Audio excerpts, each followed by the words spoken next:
Doctor చదువుతున్న సురేష్, మొదటి సంవత్సరం చదువుతున్న సురేష్ మరణించడం గల కారణాలు ఏంటి? అసలు తన హాస్టల్ రూమ్లో తెల్లవారుజామున ఏం జరిగింది? ఉదయాన్నే తన తల్లికి ఫోన్ చేసి నేను స్నానం చేసి డ్యూటీకి వెళ్తానమ్మా అని చెప్పి ఫోన్ పెట్టేసిన సురేష్ అరగంట తర్వాత తల్లికి ఒక ఫోన్ రావడం జరిగింది. సురేష్ పల్స్ పడిపోయింది, ఇలా హాస్పిటల్లో సీరియస్గా ఉన్నాడమ్మా అని ఫోన్ రావడం జరిగిందంట. మరి ఈ అరగంట కాలంలో ఏం జరిగింది? అసలు సురేష్ హాస్టల్లో ఏం జరిగిందో తన రూమ్కి వెళ్దాం. తన రూమ్లో ఏం జరిగింది, అసలు ఆ రూమ్లో వస్తువులు ఎలా ఉన్నాయి, అంటే ఆ రోజు సిచ్యువేషన్ ఏంటి, సురేష్ చనిపోవడానికి గల కారణాలు ఏంటి, ఆ డాక్టర్ చదువుకోవడం కోసం వచ్చిన వ్యక్తికి ఇలాంటి దుస్థితి ఎందుకు కలిగింది, మరి నిజంగా ఆ ఫ్లోర్లో అసలు ఏం జరుగుతూ ఉంది, సురేష్ హాస్టల్ రూమ్ నెంబర్ 417లో అసలు ఏం జరిగింది చూద్దాం పదండి. సురేష్ మరణానికి గల కారణం, ఆ రోజు ఆ రూమ్లో అసలు ఏం జరిగింది, ఆ సిచ్యువేషన్ అసలు ఏం జరిగింది మీకు చూపించే ప్రయత్నం చేస్తాను. ఒకసారి ఆ రూమ్లో ఏం జరిగిందో చూద్దాం. ఒకసారి మనం ఏవైతే చూస్తూ ఉన్నామో రైట్, మనకు ఎంట్రన్స్లోనే ఒక సీసీ కెమెరా కనిపిస్తూ ఉంది. ఈ సీసీ కెమెరా ఒకటే ఉంది ఈ ఫ్లోర్ మొత్తం కూడా. ఒక్క ఫ్లోర్కి ఒకటే సీసీ కెమెరా ఉందంట, ఒక ఫ్లోర్కి ఒకటే కెమెరా. అంటే అటు నుంచి వేరే సైడ్ నుంచి స్టెప్స్ ఎక్కితే కనుక ఇవన్నీ కూడా కనపడదు. ఒకసారి అటు కూడా వెళ్ళి అసలు రూమ్లో ఎలాంటి సిచ్యువేషన్ మీకు చూపించే ప్రయత్నం చేస్తాను. సురేష్ ఉన్న రూమ్ దగ్గరికి అయితే వెళ్దాం. అక్కడ ఉన్న సిచ్యువేషన్ ఏంటి మొత్తం కూడా, ఈ చివరి నుంచి ఆ చివరికి అన్నీ కూడా రూమ్స్ చూడొచ్చు. మొత్తం కూడా ఇదంతా కూడా అట్మాస్ఫియర్ కూడా అంతే దారుణంగా ఉంది. ఒక గవర్నమెంట్ హాస్టల్ ఇలాగా నడిపేది అన్నట్టు కనిపిస్తుంది. మొత్తం కూడా పావురాలు, వాటి వేసే గార్బేజ్ కావచ్చు, ఇవంతా చెత్తలో ఒక దుర్గంధమైన వాసలో, మార్చరీ స్మెల్లో ఇదంతా హాస్టల్ అయితే ఉండడం జరుగుతుంది. మరి సురేష్ ఉన్న రూమ్ ఎలా ఉందో సిచ్యువేషన్, అక్కడ ఎలాంటి సిచ్యువేషన్ ఉందో మీకు చూపించే ప్రయత్నం చేస్తుంటారండి. రైట్, ప్రస్తుతం సురేష్ ఉంటున్న హాస్టల్ పీజీ ఏదైతే ఉందో దాని లోపల మీకు చూపించే ప్రయత్నం చేస్తాను. ఉస్మానియా హాస్పిటల్లో వారు చదువుకుంటున్న పీజీ హాస్టల్ 4th ఫ్లోర్లో ఉన్నాం ప్రస్తుతం మనం. 4 నెంబర్ 17 ఇదే రూమ్లో నివాసం ఉండేవాడు సురేష్. ఇదే రూమ్లో తోటి విద్యార్థులు ముగ్గురితో పాటు ఇక్కడే ఉండేవాడు, నివాసం ఉంటూ ఇక్కడే ఉండి తన విధులు నిర్వహించుకునేవాడు. ఇదంతా చూస్తూ ఉన్నాం. మొత్తం కూడా చిందర వందరగా పడిపోయిన వస్తువులన్నీ కూడా ఎక్కడ పడేసి ఉండడం జరుగుతూ ఉన్నాయి. తోటి విద్యార్థులందరూ కూడా ప్రస్తుతం సిచ్యువేషన్లో భయాందోళనకు గురవుతూ ఉన్నారు. మనం ఆర్టీవీ స్క్రీన్లో ఎక్స్క్లూజివ్గా చూస్తూ ఉన్నారు.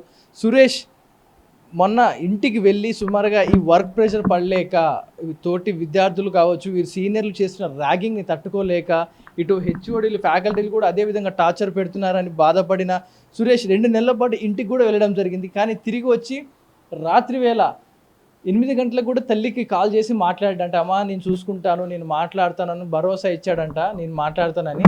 ఆ తర్వాత తెల్లవారుజామున లేచిన తర్వాత కూడా నేను వెళ్తానమ్మా విధుల్లోకి, స్నానం చేసే వెళ్తానని చెప్పిన సురేష్ ఇప్పుడు స్నానం చేసి వెళ్తాను, నేను ఎలాగే వెళ్ళను అని తప్పిన సురేష్ 8 గంటల తర్వాత, ఏదైతే 8:30-9 గంటల సమయానికి ఉదయం ఫోన్ రావడం జరిగింది ఆ తల్లికి. ఫోన్ వచ్చిన తర్వాత ఒక అమ్మాయి ఫోన్ చేసి, తన సెకండరీ చదువుతున్న అమ్మాయి ఫోన్ చేసి సురేష్ ఇక లేడు, సురేష్కి ఏదో అయ్యింది, పల్స్ పడిపోతుందని చెప్పారంట. కానీ ఇక్కడ చూసుకుంటే మొత్తం కూడా మార్చరీల దగ్గరలోనే ఉన్నాం. మనకి కంచి హైకోర్టు కనిపిస్తూ ఉంది, కింద అంతా కనిపిస్తూ ఉంది. మార్చరీలో వచ్చే స్మెల్ అంతా కూడా ఈ రూమ్లోకి అంతే దారుణంగా వస్తూ ఉంది. మనం ఇక్కడి నుంచి మార్చరీ, ఏదైతే సురేష్ మార్చరీ మనం అక్కడ విజువల్లో చూస్తూ ఉన్నాం. ఇక్కడే కూర్చొని వంట చేసుకొని, ఇక్కడే తింటూ, ఇక్కడే ఉండే సురేష్ ఈరోజు ఇక్కడి నుంచి రోజు ఆ మార్చరీని ఉన్న సురేష్ ఈరోజు అదే మార్చరీకి చేరుకోవడం చాలా బాధాకరంగా కనిపిస్తూ ఉంది. ఆ తల్లి కన్నీరు ఎవరు తీర్చలేరు ఆ లోటుని. ఇక్కడి నుంచి చూస్తున్నప్పుడు ఆ మార్చరీలో డ్యూటీ చేస్తూ ఉంటారు, ఇక్కడ హాస్పిటల్లో డ్యూటీ చేస్తూ ఉంటారు. ఇక్కడి నుంచి చూసినప్పుడు అంతా కూడా ఏదైతే సిచ్యువేషన్ రోజు వారు అనుకుంటూ ఉంటారో అదంతా కూడా ఇక్కడ అతని కళ్ళ ముందు ఇదంతా కనిపిస్తూ ఉంది. మొత్తం కూడా ఇదంతా కూడా ఆవుల నిఖిల్ ఈ సంథింగ్ వీళ్ళ ఫ్రెండ్స్ అందరికీ కూడా, వీరి తోటి విద్యార్థులు ఎవరైతే ఉంటారో వారందరూ ఇదే రూమ్లో షేర్ చేసుకునేవారు, ఇదే రూమ్లో ఉండేవారు. వారందరూ కూడా ఏ విధమైన ఆనవాళ్ళు కూడా కనిపించడం లేదు, మొత్తం కూడా సాధారణంగా ఉన్నాయి. ఇక్కడ సురేష్ సంబంధించిన ఒక ఐడి కార్డు, లెర్నీ 360 for you to practise, doctor Kathravath Suresh Kumar, అతనికి సంబంధించిన పోస్ట్ గ్రాడ్యుయేట్ ఒక ఐడి కార్డు సంబంధించిన మనకు విజువల్లో చూస్తూ ఉన్నాం. ఇదైతే అతను వినియోగించిన కార్డు, రోజువారీ డ్యూటీలకు వెళ్ళేటప్పుడు అతను వినియోగించిన కార్డు ఏదైతే చూస్తూ ఉన్నామో అదంతా కూడా మనకు కనిపిస్తూ ఉంది. చదువుకుందాం, భవిష్యత్తులో ముందుకెళ్ళాలి, మనం ఒక సర్జరీని కావాలి మనం ఎన్నో కష్టాలు పడి ఒక సీట్ తెచ్చుకున్నాడు. సరే ఫ్రీ సీటో పెయిడో అది వేరే విషయం. నీకు పదే ఫ్రీ సీట్ వచ్చిందిరా, ఫ్రీ సీట్ గాడివి అని ఇలా పదే అతను రోజు హింసించేవారంట. వారు విధుల్లోకి వెళ్ళాల్సిన పనులకు కూడా సురేష్నే పంపించేవారంట. వారు వెళ్ళాల్సిన పనులకు కూడా సురేష్నే పంపిస్తూ పలుమార్లు వాళ్ళు చేయాల్సిన పనిని కూడా సురేష్కి కేటాయించి చేయకపోతే దారుణంగా సురేష్ చదివే పుస్తకాలు ఇవన్నీ కూడా కనిపిస్తూ ఉన్నాయి. Thinking fast and slow. అతను చదువుతున్న పుస్తకాలు కావచ్చు, అతను వాడుతున్న వస్తువులు అన్నీ కూడా ఈరోజు సురేష్ లేడు అన్న విషయాన్ని అందరినీ కూడా కలవరపరుస్తూ ఉంది. మరి సురేష్ ఎలా చనిపోయాడు? సురేష్ ఒక ఇంజెక్షన్ తీసుకొని మరణించాడని చెప్తా ఉన్నారు. మరి ఇక్కడ అతను ఇంజెక్షన్ ఎందుకు తీసుకుంటాడు? మనం విజువల్లో చూస్తూ ఉన్నాం, మీకు చూపించే ప్రయత్నం చేస్తాను.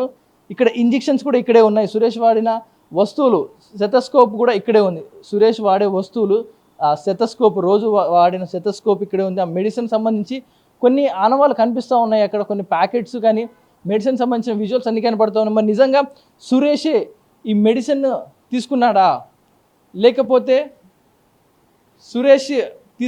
ఎవరైనా బలవంతంగా ఈ రూమ్లోకి వచ్చి సురేష్పై దాడి చేసి అతనికి ఏదైనా ఇంజెక్షన్స్, ఏదైనా రసాయనాలు, కెమికల్స్ ఇచ్చారా? ఎందుకంటే ఈ రూమ్ సిచ్యువేషన్ అంతా కూడా మారిపోయింది. ఎక్కడికక్కడ వస్తువులన్నీ కూడా చిందరవందరగా పడిపోయిన సిచ్యువేషన్ చూస్తూ ఉన్నాం. వాళ్ళు వాడిన వస్తువులు ఏవైతే ఉన్నాయో ఇవన్నీ కూడా ఎక్కడికక్కడ చిందరవందరగా పడిపోయి ఉన్న సిచ్యువేషన్ చూస్తూ ఉన్నాం. మొత్తం రూమ్ మొత్తం కూడా చిందరవందరగా ఉంది. ఎక్కడ వస్తువులు అక్కడ చిందరవందర కనిపిస్తూ ఉన్నాయి. అన్నీ పడిపోయి ఉన్నాయి. చెప్పులు ఒక దగ్గర, టీషర్ట్స్ కానీ, బట్టలు, ఇవన్నీ, ఫ్యాన్స్ అలాగే తిరుగుతూనే ఉన్నాయి. మొత్తం కూడా చిందరవందర కనిపిస్తున్న సిచ్యువేషన్ అంతా కూడా చిందరవందరగా, అంటే ఇక్కడ వస్తువులు అక్కడ. మనకు ఒక గొడవ జరిగినప్పుడు, ఒక దుమ్మి జరిగినప్పుడు, కొట్లాట అయినప్పుడు ఎలాగైతే సిచ్యువేషన్ ఉంటుందో ఆ సిచ్యువేషన్ ఇక్కడ కనిపిస్తూ ఉంది. వస్తువులన్నీ వస్తువులు అటు పడిపోయి ఉన్నాయి. మరి నిజంగా సురేష్ ఆ ఇంజెక్షన్స్ తనను తీసుకొని మరణించాడా, లేదా అతనిపై కొంతమంది సీనియర్లు ఏదైనా విషప్రయోగం చేసి బలవంతంగా అతనిపై రాత్రిపూట ఏమైనా దాడి చేశారా? ప్రస్తుతం మనం సురేష్ వాడిన వస్తువులు కావచ్చు, ఇవన్నీ కావచ్చు, మనం అన్నీ చూస్తూ ఉన్నాం. మరి ఇవన్నీ కూడా వస్తువులు ఇలా సిచ్యువేషన్ చూస్తూ ఉంటే అన్నీ కూడా బాధాకరంగా అనిపిస్తూ ఉంది. మరి ఆ సురేష్ మరణానికి గల కారణాలు ఏంటి? సురేష్ ఎలా చనిపోయాడు? ఇప్పుడు ఆ పోస్ట్ మార్టం రిపోర్ట్లో ఏం రాబోతూ ఉంది? ఇటు స్టూడెంట్ యూనియన్ లీడర్స్తో పాటు బయట నుంచి వచ్చిన స్టూడెంట్ లీడర్స్తో కానీ మిగతా తల్లిదండ్రులు కూడా ఇక్కడ పోస్ట్ మార్టం ఇక్కడి డాక్టర్లు చేయకూడదు, సెంట్రల్ నుంచే పిలవండి, ఇక్కడ డాక్టర్లతో మీద మాకు నమ్మకం లేదు అంటూ పదే చెప్తా ఉన్నారు. అంటే ఇక్కడ డాక్టర్లే సురేష్ని టార్చర్ చేశారు, ఇక్కడ సీనియర్లే టార్చర్ చేశారు. కాబట్టి పోస్ట్ మార్టం రిపోర్ట్ తారుమారయ్యే అవకాశం ఉంది. కాబట్టి ఇక్కడ డాక్టర్ల మీద మాకు నమ్మకం లేదు అంటూ కూడా స్పష్టంగా చెప్తా ఉన్నారు. మరి ఏ కారణంతో సురేష్ బలవన్మరణానికి పాల్పడ్డాడు? ఏ కారణంతో సురేష్ చనిపోయాడు? సురేష్ మరణానికి గల కారణాలు ఏంటి? ఆ సీనియర్స్ ఎవరు? ఈ క్వశ్చన్స్ రైజ్ అవుతా ఉంది. ఆ సీనియర్ పేర్లు చెప్పు నాన్న, ఆ పేర్లు చెప్పు, ఆ డాక్టర్ ఎవరు అని ఆ తల్లి ఎన్నోసార్లు అడిగిందంట. కానీ అమ్మ వద్దు, ఆ పేర్లు వద్దు, గొడవలు అయిపోతాయి, మళ్ళీ ఎందుకు అనవసరమైన గొడవలు నేను చెప్పను, నేనే సాల్వ్ చేసుకుంటానమ్మా అని కూడా చెప్పాడంట పదే. ఇప్పుడు ఆ పేర్లు గతంలో చెప్పున్నా కూడా ఆ తల్లి ఇప్పుడు పోలీసులకు ఆ పేర్లు చెప్తే ఆ నిందితులని ఇప్పుడు పట్టుకునేవాళ్ళు. సురేష్ ఎందుకులే కాలేజ్ గొడవ ఇంటి వరకు అని మనసులోనే దాచుకున్నాయి. ఇప్పుడు మరి బలవన్మరణానికి పాల్పడ్డాడంటూ కూడా ఇప్పుడు చెప్తా ఉన్నారు. మరి ఆ అరగంట సమయంలో పొద్దున తల్లి మాట్లాడిన అరగంటకి ఫోన్ వచ్చింది, కొడుక్కి ఇలా అయిందని. ఈ అరగంటలో ఏం జరిగింది? చుట్టుపక్కల ఎక్కడ కూడా సీసీ కెమెరాలు ఏమీ ఇక్కడ కనిపించట్లేవు. ఇక్కడ కూడా ఈ లైన్లో సీసీ కెమెరాలు కనిపించడం లేదు. మొత్తం కూడా ఒక పాడుబడ్డ భవనం, నిర్మానుషంగా ఉన్నట్టు కనిపిస్తూ ఉంది. మరి ఇక్కడ ఇటు ఒక సైడ్ గర్ల్స్ హాస్టల్, మరోవైపు బాయ్స్ హాస్టల్, రెండు వర్గాలు కనిపిస్తూ ఉన్నాయి. రెండు సైడ్లోనే ఇటు బాయ్స్ అటు గర్ల్స్లో కనిపిస్తూ ఉంది.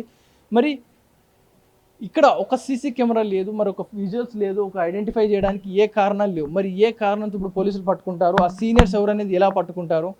సురేష్ విద్యార్థి, ఒక డాక్టర్ మరణానికి కారణాలు ఏంటి?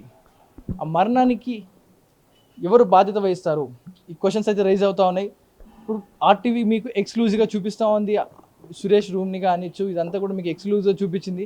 చూస్తున్న మీకేమనిపిస్తుంది? సురేష్ మరణానికి గల కారణాలు ఆ ఫ్రెండ్స్ బలవంతంగా సురేష్ని ఏదైనా చేశారా, లేకపోతే సురేష్ ఆ టార్చర్ తట్టుకోలేక బలవన్మరణానికి పాల్పడ్డాడా? సొంతంగా ఇంజెక్షన్ తీసుకున్నాడని ఒకసారి, తీసుకోలేదని ఒకసారి, మరి ఎలా చనిపోయాడు? క్వశ్చన్స్ అని రేజ్ అవుతా ఉన్నాయి. మరి మీకేమనిపిస్తూ ఉంది? అసలైన తొలి వెలుగు. ఫాలో వాట్సాప్ @తొలి వెలుగు official.